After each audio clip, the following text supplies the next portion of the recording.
All right, welcome to Hoops Tonight here at The Volume. Happy Tuesday, everybody. Hope all of you guys are having a great start to your week. We have a very special guest coming on today. Mr. Jovan Buha, the lead Lakers reporter for The Athletic, is going to come in, and we're going to talk about this bizarre starting lineup that the Lakers have been using the last couple of games. We're also going to talk a little bit about some roles changing within the locker room. We're both going to give our personal opinion on what the starting lineup should look like, and then we're going to talk about what needs the Lakers have at the deadline in light of their recent slides. So without any further ado, Mr. Jovan Buha is going to join the show. Jovan, I was reading an article from you this morning, drinking a nice cup of coffee. It's kind of cathartic listening to you just eviscerate the complete absurdity of the way this lineup was put together. As you aptly put in your article, 18 minutes so far of this Jared Vanderbilt, Cam Reddish, Taurean Prince, LeBron James, Anthony Davis lineup. They're giving up 125 points per 100 possessions on defense, so leaning into defense is not getting stops.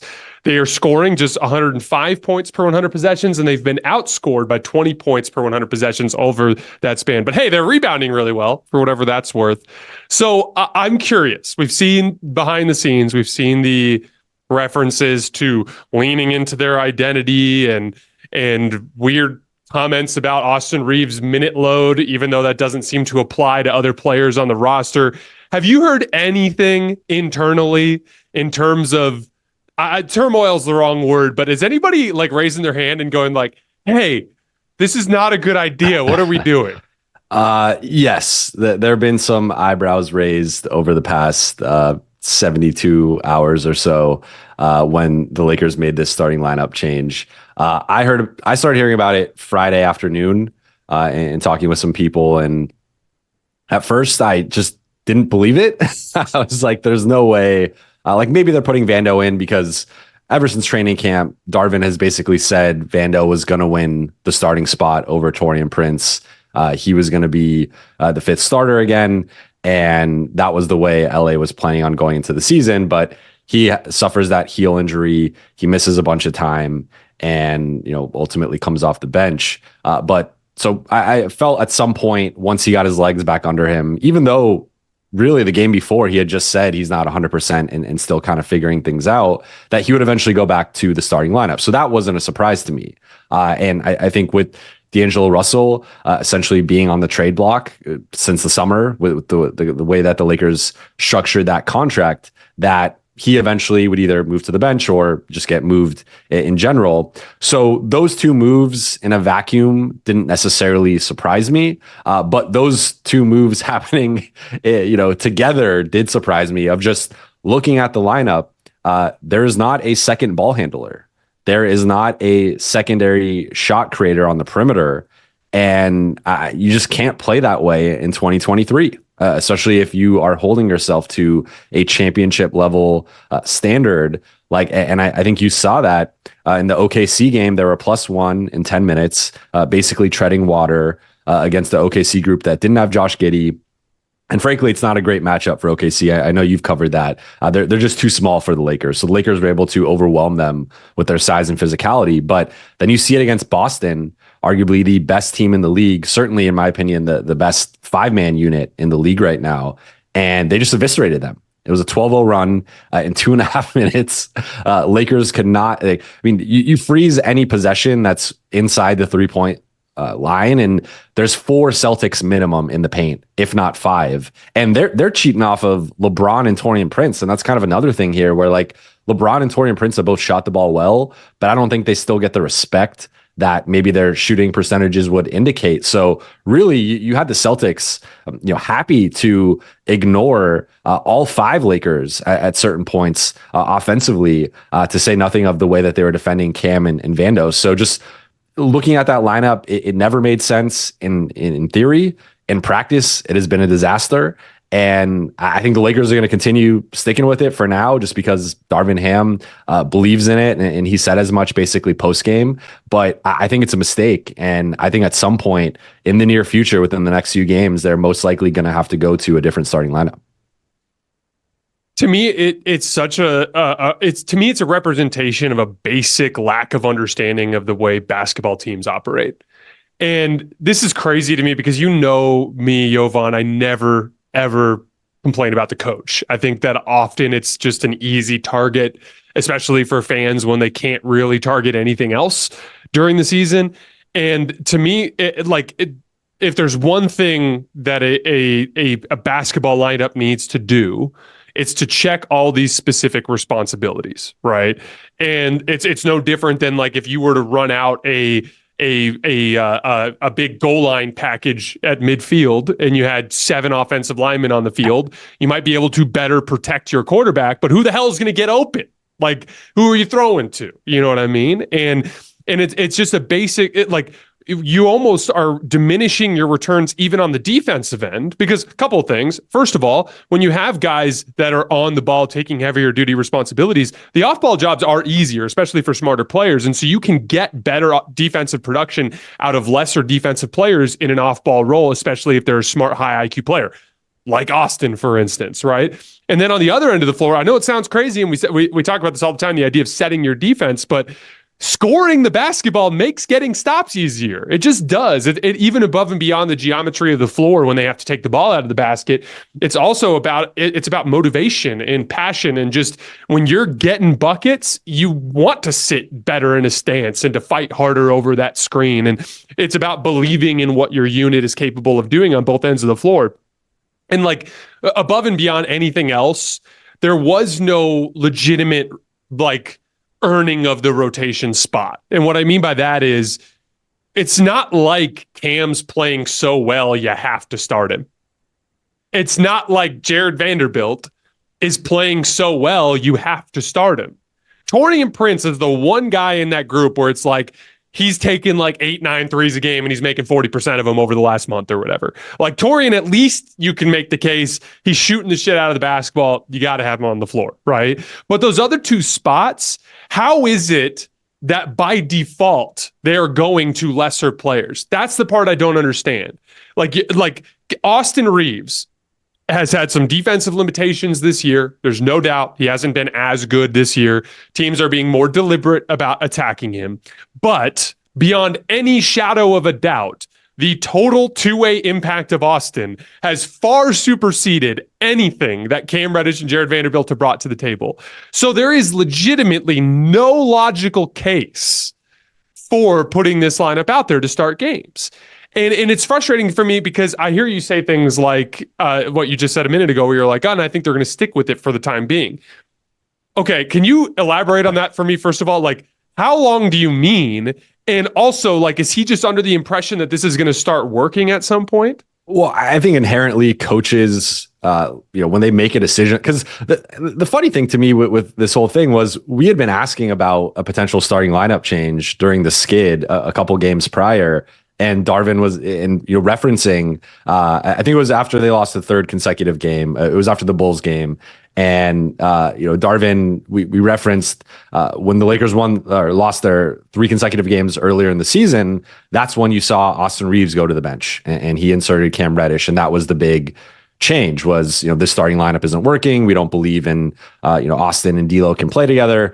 And we want to try Cam out there. So they make that change, and so now they're on a 3-game losing streak. We ask about it, and he's like, "Well, that's a big deal to change the starting lineup at this point in the season, and it's not something that we are going to do lightly."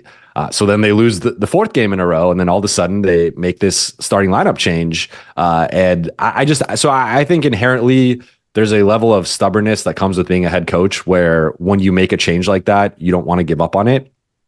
I asked last night, I said, with the way that defenses are guarding Cam and Vando right now and just packing the paint and completely ignoring them, do you think a Cam Vando wing tandem is viable, as a starting, tandem? And if so, how are you going to make that work? And then he basically went on to say it's all about pacing and they have to attack the way that defenses are playing them and use the space against them. But those guys aren't Draymond Green as passers and decision makers. And the Lakers don't have Steph Curry or Klay Thompson on this lineup. So it's one thing to use the Golden State model of we're going to use Vando as like a dribble handoff guy and like this and that. But like if you saw the way that Boston defended them in those actions, like they tried some of that stuff. They've been playing more 4 out. They've been having Vando more in the dunker spot. And that's another thing. Like they've started to abandon their 5 out principles because of this starting lineup change, trying to make it work. And then on the other end, I thought Anthony Davis had a comment that kind of went under the radar where he was like, he didn't say we've been a drop in hedge team, but it's basically like, we have not been a switch team. Now we are switching a lot. And we're botching a lot of the communication and a lot of the coverages. And I think you've seen that where there's been miscommunication in transition defense. They were cross-matched with Boston because Kristaps Porzingis was on Jared Vanderbilt. So that kind of messed up some of the matchups. And you saw in transition, they didn't know who their man was. And then within the half-court sets, there was miscommunication on, when are we switching these off-ball actions, who's sticking with the cutter, et cetera. So I think right now that they're kind of in a period of still trying to figure some of that stuff out. But to me, it doesn't make sense. Again, in theory, it has not made sense in practice. And I think they should pull the plug now. And look, they're going to play Charlotte on Thursday. It's a 7-20 and team. They're going to look great. They're going to win that game. And Darvin's going to be able to point to that. But you got to measure yourself against the Minnesotas, the Oklahoma Cities, and the Bostons. And I just don't think that type of lineup is viable against that caliber of opponent. Yeah, the Oklahoma City game was very much the Lakers just dominated the possession battle. That was a big part of how they did well in that game, and they were just so much bigger at every single position. I agree with you that stubbornness is the primary driver because like it felt like the obvious change to make was just swap D'Lo and Austin in the starting lineup, and if you wanted to get Jared Vanderbilt in there, you get him in there for Cam.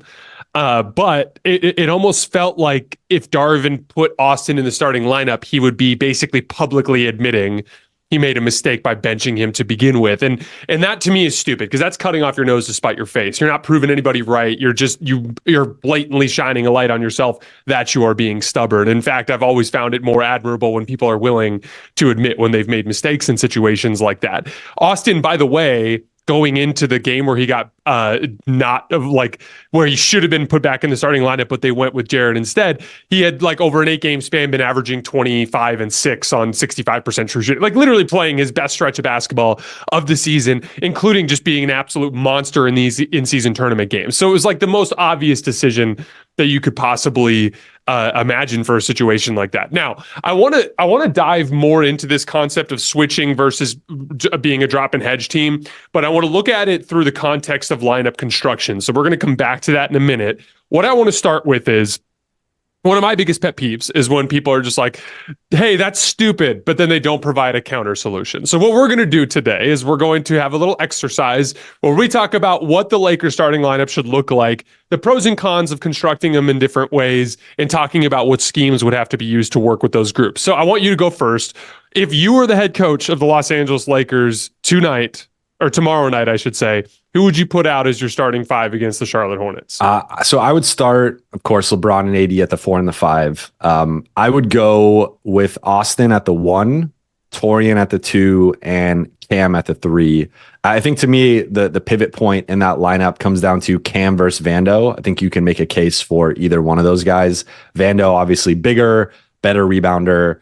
Cam is shooting the ball slightly better, 30% overall, but 25% in the month of December. But at least he's taking and making some. Vando is 0 for 10 on the season.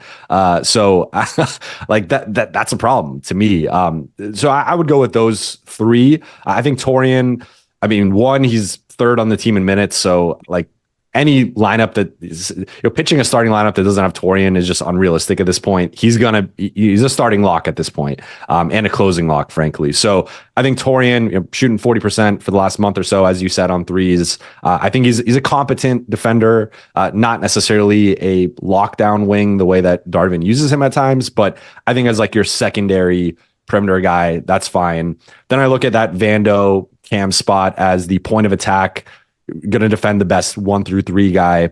And then Austin, I think if Austin's your worst defender and you're kind of hiding him on the secondary ball handler or the secondary guard, I think that's totally fine. And you see the Lakers close more often than not with that alignment. So to me, this is pretty clearly the best lineup construct of, Austin's your third best player. Don't overthink it. Start him, play him more than 28 minutes a night. Torian's out there as a floor spacer. And then you have the Cam Vando spot, which honestly to me could even rotate depending on matchup. But if you want to go with one, I think Cam has in the aggregate played slightly better. He is the better shooter. And you got to tell him, don't put the ball on the floor, because that's kind of been an issue lately is him doing too much offensively. But that to me is just, pretty plainly the best potential starting five when factoring in roles and the way that guys have been playing lately.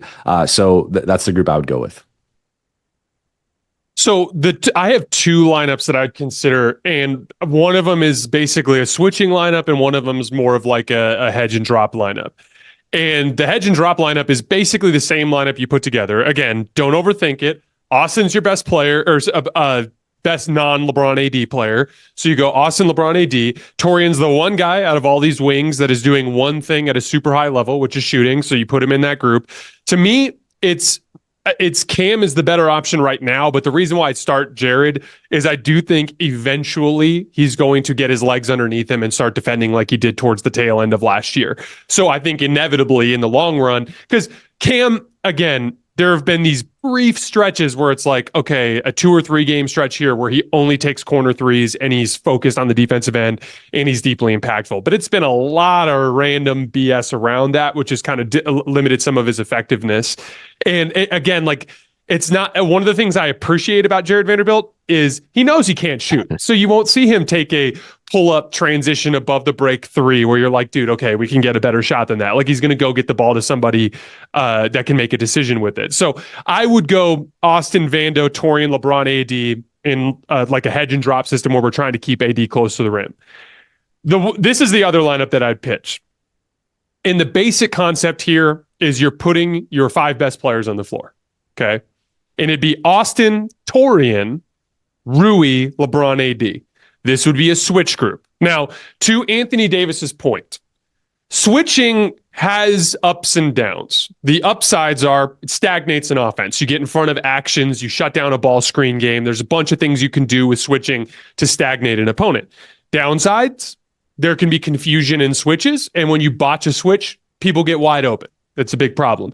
That, though, can be fixed through repetition, communication, just building really good habits. That's something where part of the risk of changing your defensive setup in the middle of the season is you can go through a stretch where you look like shit doing it because you guys don't have your habits down, right? But then the other side of it is like, okay, we can give up rebounding mismatches or we can give up post-up mismatches. There are downsides physically to switching, but you're huge in that group. Like, you're unbelievably big. You're Torian Prince at 6'8" at the 2, Rui Hachimura at 6'9" at the 3, in whatever he is, 250 pounds. LeBron James, 6'9", 260, 270 at the 4, and Anthony Davis, one of the biggest athletes in the league, at the 5. And so you have the ability to basically shrink the floor when teams try to attack matchups in terms of digging down and rotating in help, and you're huge on the glass. And so one of the reasons why I like that potential group is like you are trying to float things until you get to a point where you can reconfigure the roster. And we're going to talk about that in a minute. And that could fundamentally change the entire direction that this team goes. And you might have to kind of do what you did last year, where you're basically a new team post-deadline anyway. But you got to get to that point. And in the Western Conference, you got to try to eat up as many wins as possible. I think finding as many opportunities as possible to have your best players together can go a long way towards helping you there. D'Angelo Russell is arguably your 5th best player, but with Torian shooting as well as he has, and with the build of that lineup, let's just call him your 5th best player there. And then again, you eat some of the lumps of not of being as sharp with your switches in hopes that over time you can kind of figure some of that stuff out. But like, again, to Anthony Davis's point, like there's you got to find what it is that you want to be and lean into it. If you're going to be a switching team, then build lineups accordingly and lean into it. If you're going to be a hedge and drop team, then build lineups accordingly and lean into it. But this idea where it's like, okay, we're gonna run Cam and Torian and Jared Vanderbilt, and we're gonna be this athletic team, but we're just like putting together all these other weird groups where we're like, okay, here comes Rui and D'Lo, and they're just going to come down the floor and shoot every time. So we're just fundamentally changing the team. It's been such a bizarre experience watching in the last couple of days, because all we're seeing is these really redundant groups that just have a bunch of the same type of talent on the floor, and they're really, really struggling. And there's no doubt that they're underachieving. That said, part of the issue here is, you're talking about, okay, well, maybe it should be Cam, maybe it should be Jared. I'm talking about like, well, maybe it should be Rui, maybe it should be, Jared. We're talking about all these different configurations. And the issue there is none of these guys are really what they need. As good as Rui is, as good as Cam is, as good as Jared is, as good as Torian is, they all have a fundamental downside. Torian, as good as he's shooting, is just not good enough to be a primary point of attack defender. He's just not. Jared Vanderbilt is good enough to do that, but he's such a huge offensive limitation. Cam, I would argue, is not good enough to do either, right? And then Rui Hachimura basically has to be in a switching scheme because he can't navigate screens.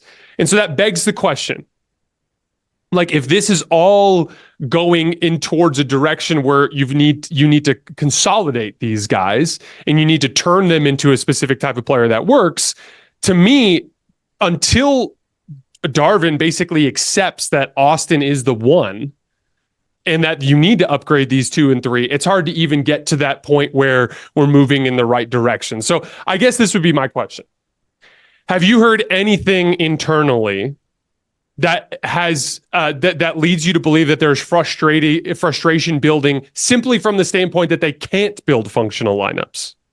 Yeah. I think even if you look at players' comments post-game, there's been, and some of that stuff is natural during a losing streak, so I don't want to like overplay that, but you've seen several guys kind of be like, I don't know my role, essentially, or like I think Rui has been one of the most vocal in that sense of just like, some nights Rui's playing 16 minutes a night, some nights Rui's playing 30 minutes a night, and it's really been just kind of this up and down thing with so many guys, and like, I mean, look at D'Lo. D'Lo, plays 38 minutes against the Timberwolves, starts that game 2 for 12. Don't really understand why he's playing so much in that game, especially when Austin has it going.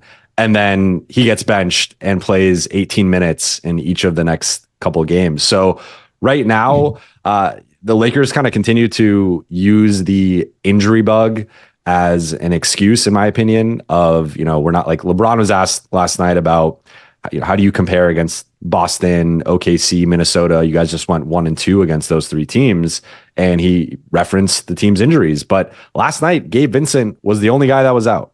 And I know, Cam had a groin issue. LeBron obviously had that collision with Jaylen Brown late in the second quarter. But the Lakers have been pretty healthy, relatively, over the last couple weeks, and we've still seen them struggle to beat a San Antonio team without AD, and just some of these losses, losing to Chicago basically fully healthy. That was the game Gabe Vincent returned. So like, I think that excuse only holds water for so long.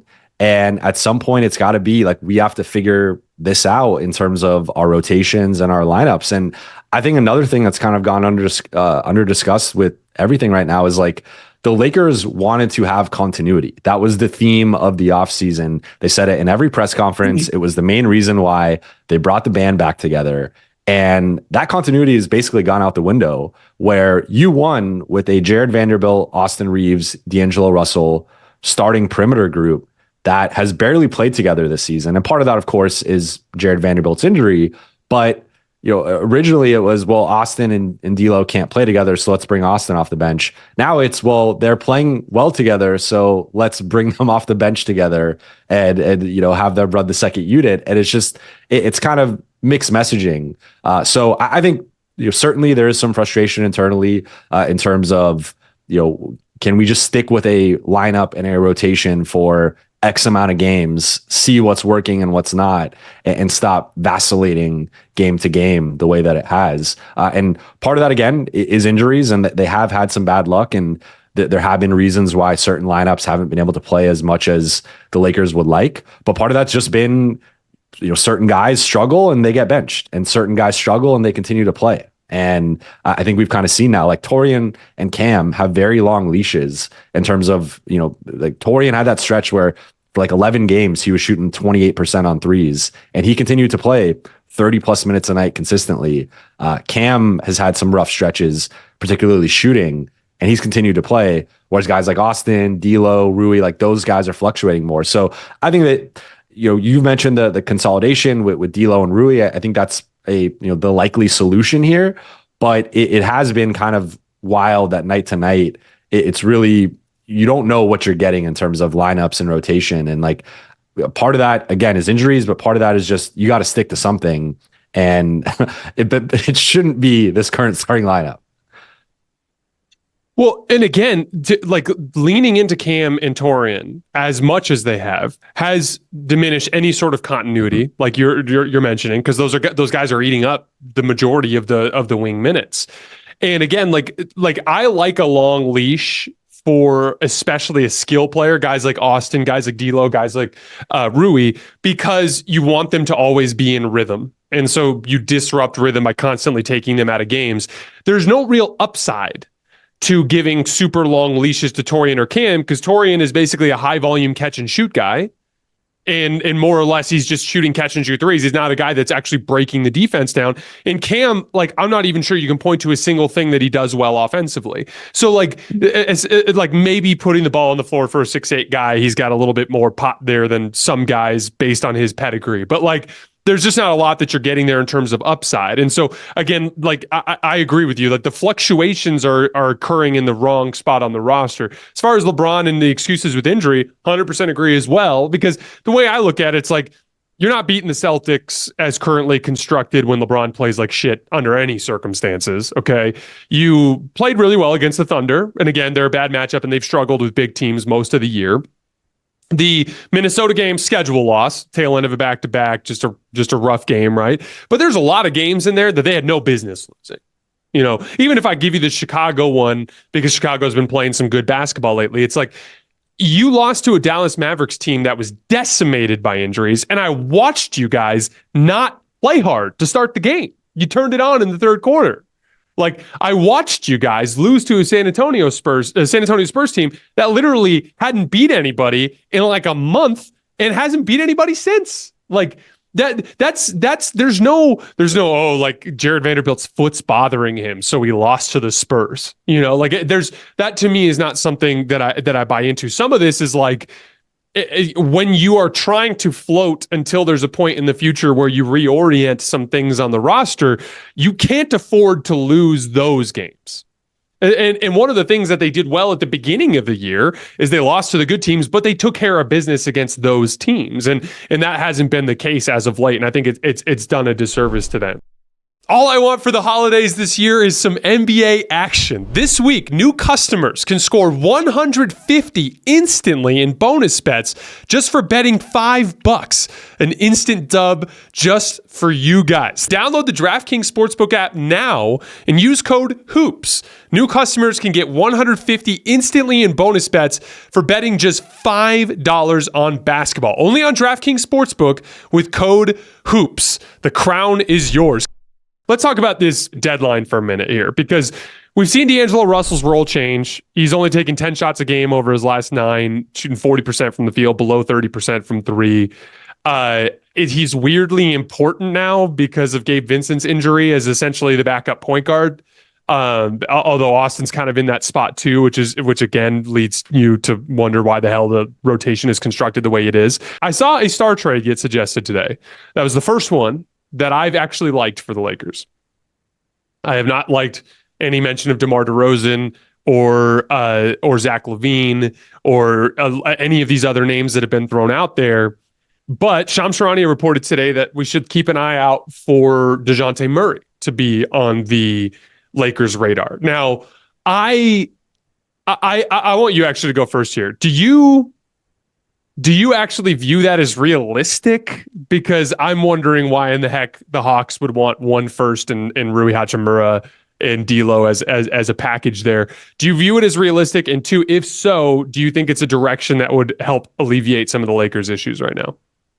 I view it as realistic insofar as I think the Atlanta situation clearly isn't working, and they likely have to split that up. Uh, I feel like Dejounte is more the fall guy this scenario. Uh, and I think the Lakers would have interest in him and do have interest in him. And there's also the clutch connection. So you can't, I guess, overlook that.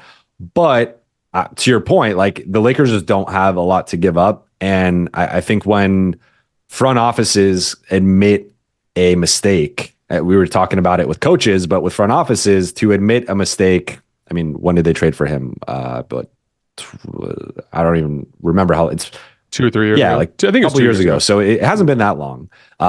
And for them to admit a mistake and given all that they gave up to get him, to get just one first round pick back, and you're not going to get Austin Reeves. So I think Austin would have to be like a bona fide high level all-star for the Lakers to include Austin Reeves in a deal. So if you're looking at something like D'Lo, Rui, one of the younger guys, be it Max or Jalen, and throw in a pick, Lakers have upwards of 4 pick swaps they could throw in. So maybe you throw in a pick swap or 2 just to appease Atlanta and get this done.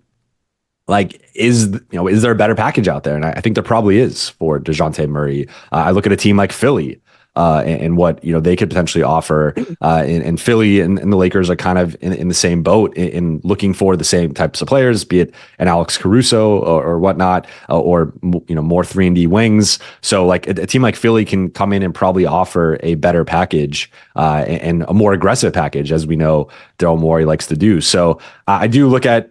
It would probably have to be a situation where just the market is dry for Dejounte, and he wants to be in LA, and you got the clutch situation, and the Lakers and Hawks figure out, and again probably some pick swaps in there just to appease them. But that's where I just the actual package itself I kind of struggle with. I don't know if you expand it to a 3-team deal. Feels like a lot of these potential trades for the Lakers probably have to be a 3-team deal where D'Lo gets rerouted to a third team. That's kind of an OKC Utah situation where they're just trying to absorb a contract and get another asset out of it. Maybe that's where one of the younger guys goes as well. But that's where I hesitate to say it's realistic in terms of like actually looking at the package. But I think the Lakers, Dejounte checks the box of. You could imagine him in that starting lineup with his size and athleticism defensively and just what he's capable of. I think he could fit the type of defensive guard the Lakers could use. And then again, the clutch situation, I think kind of speaks for itself. So I think that there's some smoke there for sure. I struggle seeing Atlanta pulling the trigger and that ultimately being the best available package for him. Yeah, it's funny because I'm super skeptical as well as to the realistic nature of this type of deal.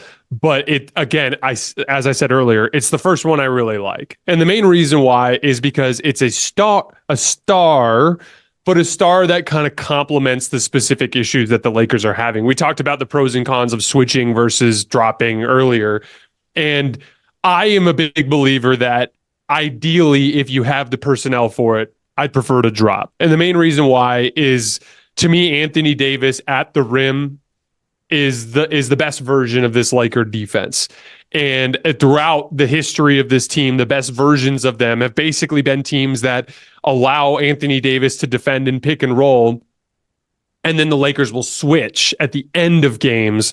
They'll switch Anthony Davis in pick and roll onto the opposing star to get a couple of key stops at the end. That to me is the direction this team should go in order to reach their own personal ceiling. But in order to do so, they need a legitimate point of attack guard that can navigate over the top of screens and apply back pressure. I view Dejounte Murray as that type of guy. I think for starters, he came up with a defensive pedigree. And when the dude was a huge LeBron fan early on and would probably be willing to take on a role like that in hopes of potentially achieving a longer championship run with LeBron James and Anthony Davis.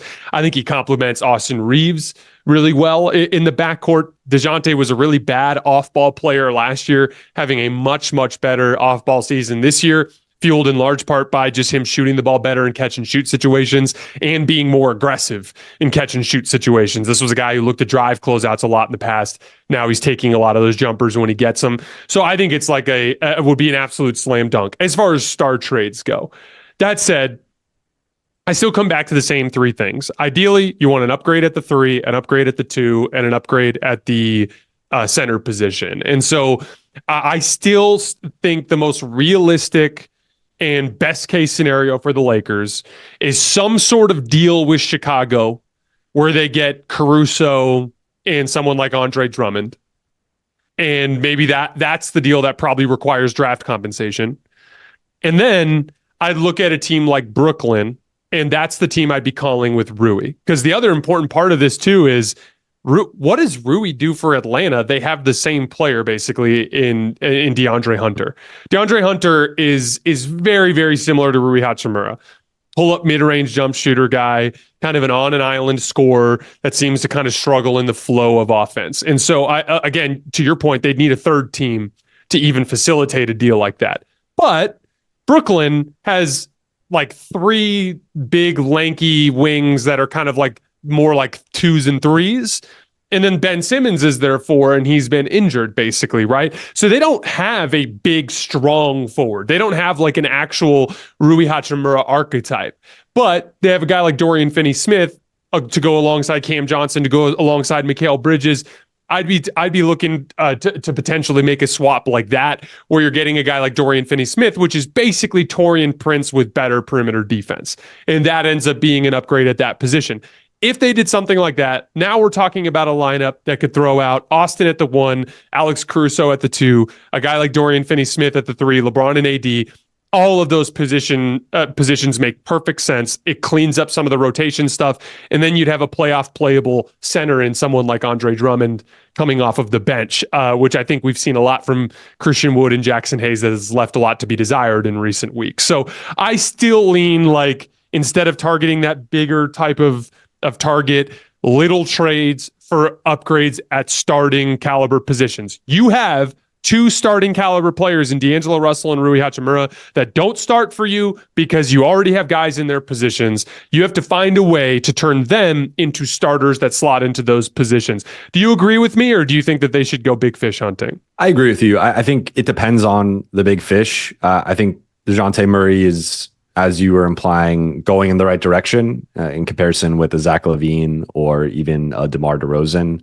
I think I would prefer DeRozan over LaVine if I'm the Lakers, and I know they feel the same way. But even there, with his lack of 3-point shooting and his defense is passable, depending on who he's guarding. But like, I still think there's a bit of a fit issue there, both starting and closing games. Whereas with DeJounte, I think he would slot in properly. You could close games with him in Austin. You could start games with him in Austin, though I don't know if they would go in that direction. But I think it just makes more sense. But I'm with you, and I know that this is something that they've been weighing, and really it's been one of the big questions for the Lakers as an organization over the last few years has been, do we chase the third star, or do we go for the role player upgrades? And I think we saw with the Russell Westbrook situation that they chased the third star. It did not work. Now, granted, outside of Ben Simmons, that might have been the worst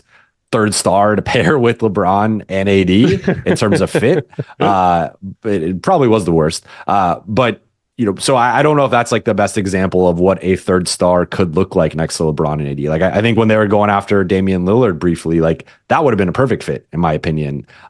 You could have AD covering for him defensively and with his shooting and pick and roll ability, alleviating a lot of that burden off of LeBron. And of course, he's been a top 10, 12 player over the last few years. So, I mean, that's the high level upgrade, of course. But I think there's degrees here where just blanketly, saying that a third star won't work or won't fit, I think is a mistake, but they don't really have the assets to get the type of third star that would fit perfectly next to LeBron and AD, in my opinion. It would really have to be a terrible contract or, a situation where, they can get a third team involved and maybe that can help facilitate it. But I just don't see it, the Lakers being straight up being able to find that type of third star that really takes them to the level of a Denver or a Boston. So to me, it is a smaller upgrade. I'm with you. I think 3-and-D wing has been the biggest issue for this team really since the championship. They haven't been able to replace. They still had KCP and Kuz that second year, but injuries and whatnot. But like they haven't been able to replace that. Since the Russ trade with KCP, Kuz, Danny Green, even Alex Caruso is more of a 3-and-D guard. Like they just haven't had those types of guys consistently.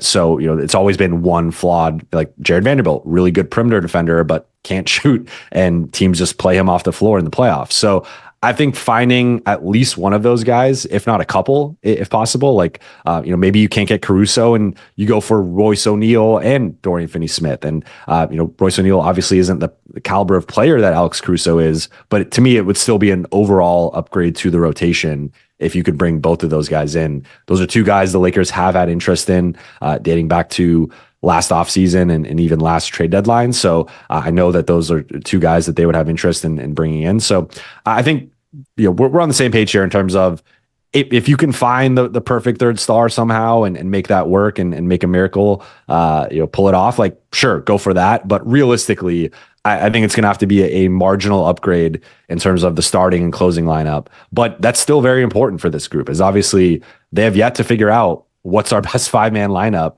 and we're over 30 games into the season. That's the key there, is like you have to find a way to make Darvin's job easier because he's struggling. I said this the other day, and I truly believe it. Like in all my time watching basketball, I can't ever remember a lineup decision that confused me as much as this starting lineup move. And it's not born out of foolishness from Darvin. It's born out of desperation. He's straight up trying to find something that works. Now, I think he's grabbing at the wrong stuff personally, but I do think that this is born out of desperation, out of situation. And like at the end of the day, you can no longer have it. You put it like this in your tweet the night that they announced the starting lineup, and it really was this simple. The three of the top 5 highest players, the highest paid role players outside of LeBron James and Anthony Davis, all came off the bench. That's just a misallocation of resources, plain and simple. You are making your job harder, and so finding ways to make it so that it's pretty straightforward that your 5 best players are on the floor to start and finish games Bill Simmons, always said this when I was growing up listening to him, and I thought it was smart. It's just like, who's your 5? Who's your 5? Like, who's the 5 you're going down with? And the Lakers don't know, and that's the problem. And they have a problem here because even number 3 isn't viewed as number 3 by the head coach. So it becomes an issue there. Now, I actually, again, you have to add realistic expectations here. I agree with you. Like, Philly's going to be aggressive. Miami's going to be aggressive. I wouldn't be surprised if we see teams like Oklahoma City, Indiana, and Sacramento get aggressive more for a front court player. So like Golden State's going to be aggressive. I think this is going to be an extremely active deadline, and I do think the Lakers are going to get outbid by some of the bigger targets out there, or for some of the bigger targets. And so I think it is going to be important to try to find guys that are where you're getting more out of the sum of the parts, if that makes sense. And honestly, Royce O'Neal is an interesting kind of fallback option for like a 2-guard. One of the things I like about Royce is he's not afraid to shoot the basketball. Like that is something that I think could go well with that group, and he is comfortable a little bit behind the 3-point line as well. I think you're hitting at all the right stuff there. I think like realistic targets, upgrades at the role players, those are the directions to go. I've seen a lot of people talking about Austin's defense. I can think of a lot of ways the Lakers could lose on their way to a title this year, and none of them involve Austin becoming an issue. They just don't for me. Like obviously there are moments where he can get exploited for his lack of size, but having one guy on the floor like that is a problem every single team has. I watched Denver literally get relentlessly attacked in the post by Andrew Wiggins and Jonathan Kuminga on Jamal Murray. I've seen teams do it to Boston's guards. I've seen teams do it to Dame and to Malik Beasley. That to me is just a fundamental part of a good basketball team is you got to have a point guard on the floor, and he's probably going to be smaller, and he's probably going to be a guy that can be attacked. That to me is something you have to learn to work around instead of just bailing on entirely. And so to me, it's about the 2 and the 3. All right, before we get out of here, is there anything that you wanted to plug? I know you've been working really hard over the holiday. Yeah, just my story today about the starting lineup, and I think the headline literally was, it doesn't make any sense. And I mean, I go into some of the reasons, look at some of the early possessions of just the way they're defending the Lakers and why it's a mistake to continue using this lineup. The trickle down effect, I think you were talking about offense leading to defense. Like that's the other thing here is if you're not scoring, you're giving up transition baskets. And that's what I think there was a play early in the game. Cam runs a pick and roll because the Lakers need another ball handler out there. He's running pick and roll. He turns the ball over and the Celtics score in transition. It's like if you have Cam as that 4th or 5th ball handler in the lineup, you're not really running into that. But when you put him as arguably the 2nd ball handler in the lineup now, that's where you have some of these issues. So to me, Lakers clearly have to go in a different direction with that lineup and the way that it affects the rest of the rotation. But that would be the main thing. I'll have some stuff coming up, for the new year in terms of state of the Lakers and sort of where things are at. But for now, just enjoy a breakdown of why their new starting lineup doesn't make sense. One of the things I appreciated was that in that second half, I don't know if you noticed, but they just started posting up LeBron and AD every single possession. And like that to me is the at least the right counter to the none of our other guys can dribble situation, which is something to look at. But like Jovan and I have joked about this off the air, but like in a weird way, this has been kind of like the perfect Lakers season because obviously everybody outside of the Laker fan base just thinks they suck. And I tend to think that's wrong. I think the Lakers are the team that have the largest gap between their night to night effort and what they're capable of, which is going to lead to some mixed results in the regular season that are going to make them look lesser than they are. But it's kind of perfect because they're, in my opinion, one of the short list of teams that genuinely has a chance to win the title if they hit at the deadline. But tons of drama, tons of shitty basketball for us to complain about over the course of the 82. Jovan did an amazing job in his article today. He broke down a bunch of specific video examples of the way that the floor shrunk on the Laker starters with the way that lineup was constructed. I highly encourage you guys to check it out. As always, we appreciate you guys for supporting the show. We'll have a show tomorrow coming out with power rankings as well as some game breakdowns. I will see you guys then.